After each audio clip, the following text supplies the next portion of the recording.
ಯೇಸುವಿಗೆ ಸ್ತೋತ್ರ. ಇಂದು 26 ಡಿಸೆಂಬರ್ 2025.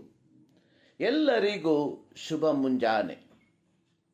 ಪ್ರತಿ ಕ್ರೈಸ್ತರು ಸಭಾ ಪಂಗಡ ವ್ಯತ್ಯಾಸವಿಲ್ಲದೆ ಕಾತರದಿಂದ ಕಾಯುತ್ತಿದ್ದ ಕ್ರಿಸ್ಮಸ್ 2025 ನೆನ್ನೆಗೆ ಮುಕ್ತಾಯವಾಯಿತು.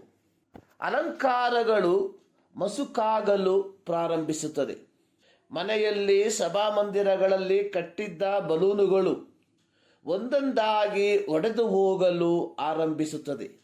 ನೆನ್ನೆಯ ತನಕ ಹೆಮ್ಮೆಯ ಸಂಕೇತವಾಗಿ ನಿಂತಿದ್ದ ದೊಡ್ಡ ದೊಡ್ಡ ನಕ್ಷತ್ರಗಳು, ಕೃತಕ ಕ್ರಿಸ್ಮಸ್ ಮರಗಳು ತನ್ನ ವೈಭವವನ್ನು ಕಳೆದುಕೊಳ್ಳುತ್ತದೆ. ಅನೇಕರ ಹಣದ ಚೀಲ ತುಂಬಿಕೊಂಡವು. ಇನ್ನು ಅನೇಕರ ಹಣದ ಚೀಲ ಖಾಲಿಯಾಗಿ ಹೋದವು. ಅನೇಕರು ತಿಂದು ಕುಣಿದು ಕುಡಿದು ಕುಪ್ಪಳಿಸಿ ಈ ಒಂದು ದಿನವನ್ನು ಆಹ್ಲಾದಕರವಾಗಿ ಮಾರ್ಪಡಿಸಿಕೊಂಡಿದ್ದರೆ, ಹಲವರು ತಮ್ಮ ಸುತ್ತಮುತ್ತಲೂ ಏನು ನಡೆಯುತ್ತದೆ ಎಂಬ ಅರಿವೇ ಇಲ್ಲದೆ ನಿಶ್ಚಲವಾಗಿ ಹಾಸಿಗೆಯ ಮೇಲೆ ಮಲಗಿ ದಿನವನ್ನು ದಾಟಿ ಹೋದರು. ಈ ಎರಡು ಗುಂಪಿನ ಜನ ಡಿಸೆಂಬರ್ 25 ದಾಟಿ ಹೋದರು. ಸುತ್ತಮುತ್ತಲೂ ಏನು ನಡೆಯುತ್ತಿದೆ ಎಂಬ ಯಾವ ಅರಿವು ಇಲ್ಲದೆ ಇರುವ ಜನ ಡಿಸೆಂಬರ್ 26ನೇ ತಾರೀಖನ್ನು ಅದೇ ರೀತಿ ಕಳೆಯುವಾಗ, ಡಿಸೆಂಬರ್ 25 ಆಹ್ಲಾದಕರವಾಗಿ ಆಚರಿಸಿಕೊಂಡ ಜನ ವಾಟ್ ನೆಕ್ಸ್ಟ್ ಎಂಬ ಪ್ರಶ್ನೆಯ ಮುಂದೆ ನಿಂತಿದ್ದಾರೆ. ಒಮ್ಮೆ ಒಂದು ಭಾನುವಾರ ಶಾಲೆಯಲ್ಲಿ, ಇದು ನೈಜ ಘಟನೆಯಲ್ಲ, ಒಂದು ಕಾಲ್ಪನಿಕ ಕತೆ. ಒಂದು ಭಾನುವಾರ ಶಾಲೆಯ ಶಿಕ್ಷಕರು ತಮ್ಮ ಮಕ್ಕಳಿಗೆ ಒಂದು ಪ್ರಶ್ನೆಯನ್ನ ಕೇಳಿದರು. ಯೇಸುವಿನ ವಯಸ್ಸೆಷ್ಟು? ಅಲ್ಲಿದ್ದ ಮಕ್ಕಳೆಲ್ಲರೂ ತಮ್ಮ ಉತ್ತರವನ್ನು ಉತ್ತರ ಪತ್ರಿಕೆಯಲ್ಲಿ ಬರೆದರು.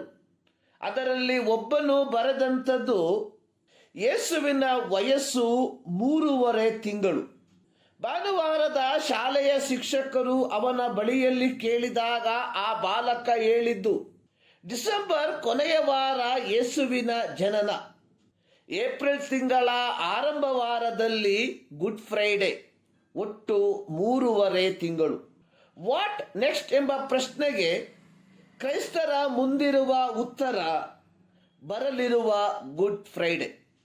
ಪ್ರಸಂಗಿಗಳ ರಾಜಕುಮಾರನೆಂದು ಕರೆಸಿಕೊಂಡಿದ್ದ ಚಾರ್ಲ್ಸ್ ಸ್ಪರ್ಜನ್ ರವರು ಯೇಸು ಕ್ರಿಸ್ತನ ಜನನದ ಕುರಿತಾಗಿ ಹೇಳಿರುವಂಥದ್ದು, ಕ್ರಿಸ್ತನ ಜನನವು ಆತನಲ್ಲಿ ನಂಬಿಕೆ ಇಡುವ ಎಲ್ಲರಿಗೂ ಭರವಸೆಯ ಸೂರ್ಯೋದಯವಾಗಿದೆ.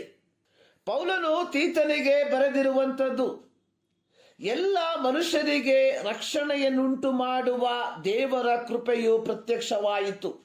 ನಾವು ಭಕ್ತಿಹೀನತೆಯನ್ನು ಬಿಟ್ಟು ಲೋಕದ ಆಶೆಗಳನ್ನು ವಿಸರ್ಜಿಸಿ ಭಾಗ್ಯಕರವಾದ ನಿರೀಕ್ಷೆಯನ್ನು, ಅಂದರೆ ಮಹಾದೇವರ ಮತ್ತು ನಮ್ಮ ರಕ್ಷಕನಾದ ಯೇಸು ಕ್ರಿಸ್ತನ ಪ್ರಭಾವದ ಪ್ರತ್ಯಕ್ಷತೆಯನ್ನು ಎದುರು ನೋಡುತ್ತಾ ಇಹಲೋಕದಲ್ಲಿ ಸ್ವಸ್ಥಚಿತ್ತರಾಗಿಯೂ ನೀತಿವಂತರಾಗಿಯೂ ಭಕ್ತಿಯುಳ್ಳವರಾಗಿಯೂ ಬದುಕುವ.